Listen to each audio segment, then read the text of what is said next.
Hey, good morning, everyone. This is Vance Williams out of Seattle, Washington, home of the world champion Seattle Seahawks. We'll see what happens this year. I might add, also home of the Little Saints soccer team that I coach, and had our first practice yesterday. Team's looking pretty good. Of course, they are 6 years old. We have to see how the whole art of war thing, fits with 6 year olds. They've warned me that if your team's doing too well, to make sure the guy who never shoots gets the ball. Anyway, some behind the scenes coaching 101. But anyway, welcome to my morning Forex trading show. It's Tuesday, August 12th. The main story in Forex trading the past few weeks is simply that it's summertime. Movement's a little slower. There are a few opportunities, and that's just what it can be like in the middle of summer. But keep in mind that we're only a week or two away from what I think could be a very exciting fall. I think our team has a very good read on price. If you're coming from YouTube or Google, very quickly, let me just show you guys. I'm going to share the screen and go to here. There we go. You guys might be looking for 8 things. You actually get 8 things and the first battle here on the right. Put your name and email. Just first name's fine. And know that you are on a list, but it's really easy to unsubscribe, unlike the 200 spam I get from other companies a day. We don't do that. So if for any reason you want to get off that list, it's really easy. But yeah, just sign up and you'll get access to those 2 books and a lot more. All right, so let's see. What do we want to do next? While I'm not officially going to do a segment on the digital currency revolution this morning, I do want to share a development out of one of the most powerful regulatory agencies in the United States. I got a little sticky here for you. I got to share the screen again. Let me go back to share screen. I'd like to be able to toggle between that. Listen, this is from the IRS. Bitcoin is treated as, this is their definition. They've defined it so that they can tax it, obviously. And they say now that Bitcoin is treated as property for U.S. federal tax purposes. Now, let me just explain the significance of that for just a moment. If they didn't think Bitcoin was real, this would be a note from the SEC, the people who regulate commodities and securities, right? They would be saying, watch out. No, they're saying, okay, not only is it real, we're going to tax it as property. So there you go. So just a little something. I'm telling you guys, this is huge. Keep tuning in to what we've got. We've got tons of stuff to share with you on this. It's really happening. Now, don't put too much emphasis on Bitcoin because it's a digital currency revolution. You don't want to get caught and, maybe an up-and-comer on the block really chopping around the Bitcoin price. But if people are saying, well, should I buy some? Absolutely. But don't buy a whole Bitcoin. Just get a little bit. Get $20 or $30 worth. If you're in the U.S., you can go to Coinbase.com. I'm not affiliated with them anyway. I want to encourage you to get $10 or $20 worth just so you can see the process and you can actually have a real experience and be in it as opposed to just listening and hearing about it. So yeah, but don't go crazy, okay? Please, please, please. Okay, so let's get to price this morning. If you were following the printed analysis that Victor and I did yesterday, if you follow my mouse, price was sitting right here.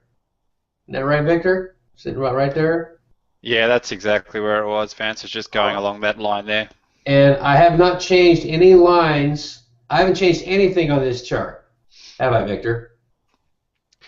That's what we're looking at. Yeah, that's what I posted yesterday. And I said price, just the euro's been moving up or down 50 pips. So I said price, here's 50 pips. So I said price is likely to move to this bottom line or up here to this top. And I also said that with the geopolitics going on, which is there's nothing really new going on. It's just a discussion about what's going on. With that discussion going on, it was likely to kind of cause a little concern and maybe favor the dollar. And that means down the chart. So we said range of 50, likely down, kaplunk. There it is. I don't know if there was any trades there. Let's take a look real quick. see if there was a trade. It looks like this is a little bit small of a move. It's a 14 pips. Again, guys, don't apply what you're seeing now to your entire Forex experience. I mean, this is just summertime. Okay, it looks like it was really close on this last one. There's a little new wave right here, and if you don't know what new waves are, you need to learn what those are. Write to us. If you know how to draw these new waves, it'll give you an incredible advantage in Forex trading. You'll be able to see when the buyers or sellers actually have a real advantage. So not much there to speak of. The pound, chop, chop, chop. Now, what I said about the pound yesterday, or Victor and I said, was we were looking at this overall trend down, and we were going, that's about 83 pips. That's about, I don't know, 7 to 15 pips shy of what it usually does. Well, guess what? It went another 15 pips down. So there you go. You know, for lack of knowing anything else is going to happen, it just did what it usually does, right? So it's nice to see that story unfold in that way. Again, I see really choppy movement here, not a lot of trades. So now let's talk about, anything to add, Victor? No, it's only Tuesday at the moment, so we'll see how the rest of the week played out. And even though it has been summer, over the last 2 weeks, we've caught a couple of trades, so it's been good. But so far, it's just normal behavior in summertime for these two pairs. Okay, thank you, Victor. So back to my screen. Okay, so let's take a look at what might happen today. First of all, when this thing, again, it's summertime, it's slow, it's moved, it's 90 to 100 pips. I'm looking for a move up here. I'd like to see these moving averages showing the buyers turning back over or taking over the sellers here. I'd like to see that. If we were looking for a key level to define, I'd have to play around with this. This was kind of the last significant move down right here. And what I'm looking for, and this little technique here requires a little bit of practice, but I'm looking for a 76.4 level and forget 78.6. Whoever's telling you about 78.6 just needs to spend a little time at your charts because it always follows 76.4. But I'm looking for a 76.4 where the moving averages can cross inside. So this looks like our key level to watch here on the pound this morning. I'm going to put you a specific price there. Boom, 67.93. That's it. To the bottom side, that's easy. That's right at the candle body closes. So move below 67.61 or move above 67.93. And we should probably mention that yesterday was also Monday.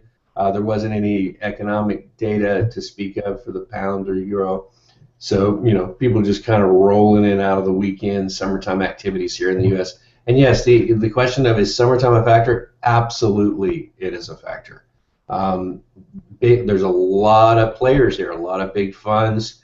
They're spending a lot of time with family right now, soaking up some of the sun, knowing that, hurricane season's right around the corner on the East Coast, and it's going to be, there's a big stuff coming, you guys. You'll see, there's some big stuff coming. So they're just enjoying the summertime. We'll get back to it. All right, let's go over to the euro. Let's see a 30-minute. We moved the bottom of 50 pip range, so we could be looking at possibly a bit more of a move down if it breaks below there. And let's put a key level on there. Key level is just simply a term that I use to describe that line of contention. So if you're a seller and you want to create an advantage here, you have to get through this level. And once you get through this level, the buyers who have been buying off this level go, oops, I'm not touching that, right? So you have to get through this level. It's a real obvious level for me. Will it just bounce back up 50 pips? That's a possibility too. The problem with it bouncing up is you're not going to get a good turnover before you hit this level. So there's just nothing to the top side anytime this morning. Let's go over to the Australian dollar. Looks like we've got a supply line right here that's in play. It's closed above. Got a key. You got an important area right in here. And let's drop down to the 5-minute to see if we've got anything useful. Chop chop. Boom. Okay. It's very small. 7 pips. It's just not moving enough to do anything with. The Kiwi is moving is bullish in what was a pretty strong downtrend. So probably not a lot there either. But if for some reason price does take off to the bottom side, you need to move below 84.12. All right, so that's about it. Just to recap on the pound, top side 67.93, bottom side 67.61, and the only thing to look for in the euro is 133.38. I don't think I mentioned we're in an important area here on the daily chart on the pound. If I was to go out to the weekly, this is that area that it was, broke out of that range in the 5-year range. So we're kind of right there right now. It's hard to see, but we're right in that area, and we'll see if that long-term vision of the pound traders is still in play. Personally, I think it's going to be trumped by the digital currency revolution. So yeah, they were looking at long-term being competitive against the dollar, but now maybe in the mainstream consciousness of the traders are starting to look at this other development in the monetary system and say, you know what, we don't need to do this. So we'll watch that. For now, we're just going to trade what we see and not think too much about a long-term future that does not exist. But by the way, there are some very favorable things coming out of the UK. And in fact, they are talking a lot about what's going on with digital currency. And there's some amazing developments out of the UK. Their educational rankings have gone way up. You guys over there, you're doing pretty good. I sure wish we were doing that good here in the US with our kids. All right, so let's go over to Victor, who's going to talk about a feature trade this morning. Victor, if I remember, you focus on one of our new members this morning. Is that correct? Yeah, thanks, Vance. I'm just going to just share my screen quickly. You can see that okay? Can, thank you. Lovely. Yeah, this is a trade from a level 1 trader named Zoran, who's very new. I think he joined up about 2 weeks ago in our last intake that we had. Mm-hmm. And I think it just highlights just how simple our level 1 is, but deceptively it can be a little bit difficult, especially with traders who have some experience, but the wrong experience. So I just wanted to highlight what Zoran did really well in this trade. He's put the moving averages on, very simple to do. He's got a candlestick chart, very simple to do. The moving average is across down, which means the intraday trend is down, and he's looking to sell at a point in that trend. He's put a little fib on. You don't even have to do that in level 1. All we're looking for is that you have the ability to sell with the trend if the trend is down, and to put your orders in the correct places. So he's put some labels on the chart in accordance with a level 1 trading pan, and then he's put his orders in correctly, allowing, since it's a sell, allowing for the spread in his stop and his target, and his sell limit is there. So he's looking to get in here and move down there. Now this was taken, I believe, yesterday, so I think it's already played out for him. It's just a really, really good example of a level 1 sell trade, and if he can show us a level 1 buy trade, he's going to move to level 2. It's that easy. It really is that easy. And we went back and forth a little bit on this trade, just getting his orders right, and he really took that on board, and he's produced this. So I'm really, really happy with his work. Well done, Zoran, if you're watching this, mate. Yeah, great job there, Zoran. And a couple things on that, guys. You would be amazed that we are in the financial industry, trading currency. Trillions of dollars being traded, and every single person, the average person in our program. I mean, we have many new people, but the average person has about 2 to 3 years of experience before they find us finally, and not one person knows how to actually get in and out at the correct price. Not one. So that tells you how bad things are out there in the Forex industry, and that nobody who gets any training knows how to get in and out at the correct price. I mean, if you're in a sell trade like Zoran is here, one of the things he's got to show us is that he's got his price label. If you see that red label up there, he's got his price label right there where Victor is, but notice his order is higher. The reason for that is because that stop loss, that order has to be higher to be executed at the price label. So it's like you would be amazed. I haven't seen any trader ever in 10 years come into our program who knows how to actually get in and out of a trade at the correct price. Now that I tell you something about how bad the trading is out there. Thanks for that, Victor. And again, good job, Zoran. Anything to add, Victor?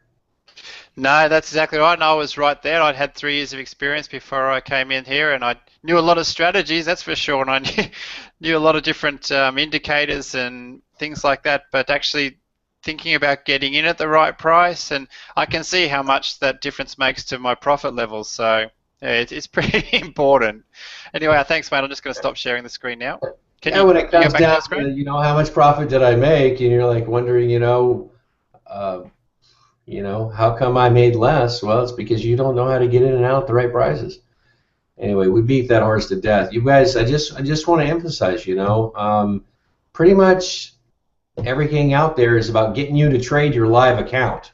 I mean, that's what it's about. It's not about you succeeding. So be careful with that. All right, so let's see. Great job, everyone on our team this morning. I want to let you guys know we're going to get together. Let me see, look at my clock. About 45 minutes in our live trading room for our members. I hope those of you who joined us today for our show just got one idea, that you found helpful. That's really our goal each morning. And just let you guys know, if you learn how to do this, if you learn how to do the right things, how to assess your probability of winning and how to execute correctly, you will start making consistent profit. You're just going to have to, you're just going to have to stop following that herd off the cliff. That's all. Anyway, so again, see our members in 45 minutes. You guys, to our guests, have a great day. Thank you for coming. Bye now. Thank you, Victor.